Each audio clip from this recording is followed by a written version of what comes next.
Hi, I'm Simon. Welcome to The Ordinary Filmmaker. If you're new here, go ahead and subscribe to get notification of new videos like this one so you won't miss out on any news. And all the links to everything I talk about in this video, including gear discussed, are placed in the description down below. This video is going to serve three purposes. I want to show you what a video looks like shot completely in 4K fine. 4K fine is shot using the entire sensor, so that's entire 8K downsampled within camera to 4K, giving you the most detail 4K you can get in this camera, although there is a time limit of around 30 minutes at 73 degrees, and it's 84 right now and humid, so I'm wondering how much we'll get. Will I have enough to complete this video? Stay tuned, we'll find out there. The second purpose is I want to show you the power of 8K. I've gone around the garden and I've shot clips of the red currants, flowers over here, different trees and shrubs, both in the backyard and the front yard.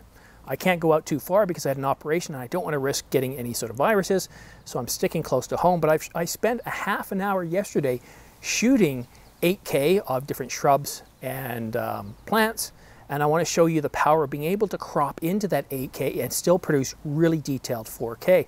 So that's the use case that I have for 8K. And then of course the final purpose of this video is to show you the impact on my computer of editing all this together.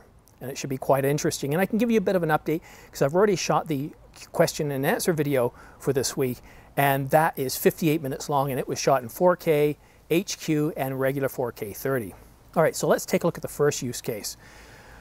4K fine is it's called in the camera, but it's also how you get to that is you set your camera to 4K, you pick your frame rate, whether it's all eye, and this is all eye, it's 29 frames per second, but then you have to enable high quality mode or HQ mode, and once you do that you'll see it's 4K fine. I don't have the menu in front of me right now, but you'll see 4K fine, and that means you're basically downsampling full sensor onto this and giving you the most detail you can get in 4K. All right, let's take a look at some of the plants that I shot. So these are different shrubs and plants in my backyard. You can see the level of detail here. It's pretty good. All these were shot over the course of half an hour in bright sunlight. It was 84 degrees. It took me a full half an hour to film all of these because I actually shot a lot more than what you see here. I shot the red currant bushes, I shot everything. And the camera didn't overheat once, but the actual raw information that I got, it was 10 to 20 seconds per each shrub.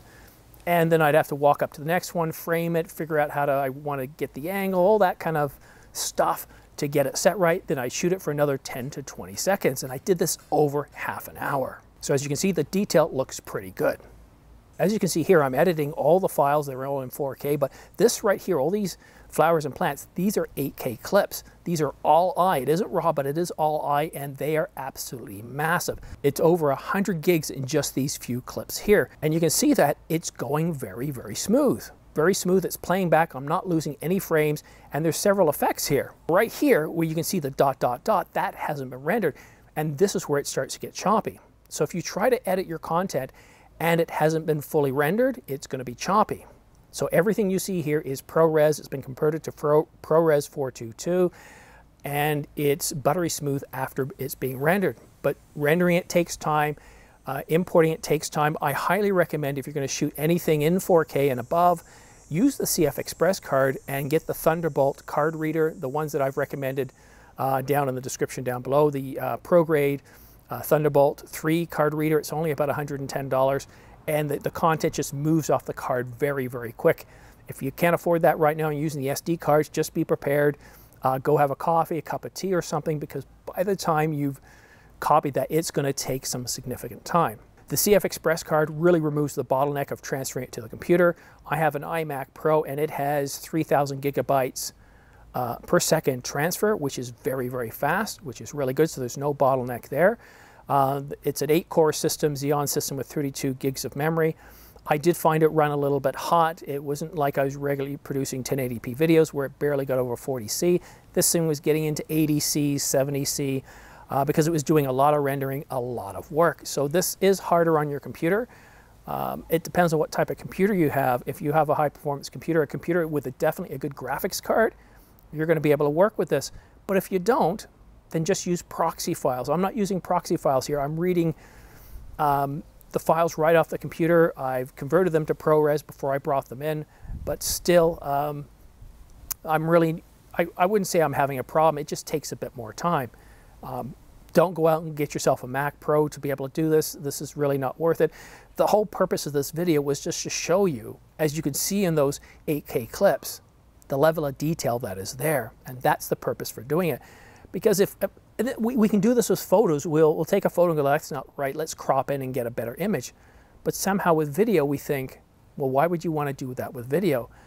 Everybody thought that the power of 8K in the R5 was to shoot 5K or 8K projects. I think that's just silly. For the ordinary filmmaker, the power here is being able to shoot in 8K for 1080 and 4K projects, but then to zoom in and crop into that image later on. This is great for parts of the world you're going to be in, such as Paris or other areas which are far from you that you may never visit again, and you see some beautiful vistas, some beautiful landscapes. And that 8K allows you to capture all the details, so when you get home, you can punch in. But you are going to need a good CF Express card for this kind of stuff. I highly recommend the ProGrade 325 Cobalt card. It's very good, it's very fast. And with the ProGrade reader, the Thunderbolt one, it's very, very good. If you have Windows, it's a little bit different. You want to make sure you get a card reader that reads directly into the PCI bus, and you also want to have a very, very fast SSD that also is connected to the bus, or it's going to really bog things down.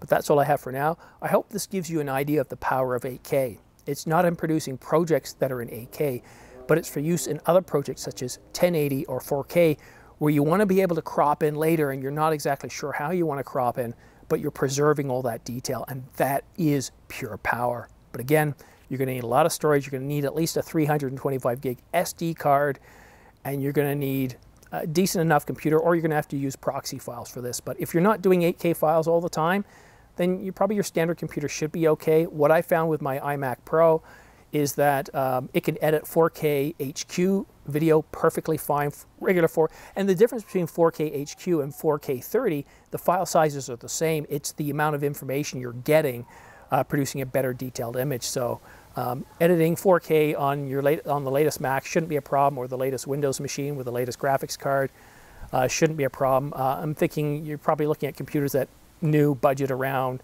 $2,000 to $3,000 to be able to edit this kind of footage. But if you can't, then look at the video I produced the other day on 1080. This camera does a pretty good job at 1080 with good detail, and I haven't even tried using C-Log yet. I'm just going through the basics, trying the basic stuff out, then I'll get into C-Log, then I'll get into some other things, and then I'll even get into RAW. So a little bit of behind the scenes for this video. When I started shooting, there was some background noise which made things a little bit awkward. So I've shot a total of 12 minutes right now, and that's no way near the limit of what this camera's supposed to deliver in 4K HQ at 73 degrees. And it's still 84 degrees here, so it's hot, it's a little bit humid, but the camera's held up fine. I haven't had any issues. The one thing I kind of want to reiterate with 8K is 8K's a tool that you put in your toolbox.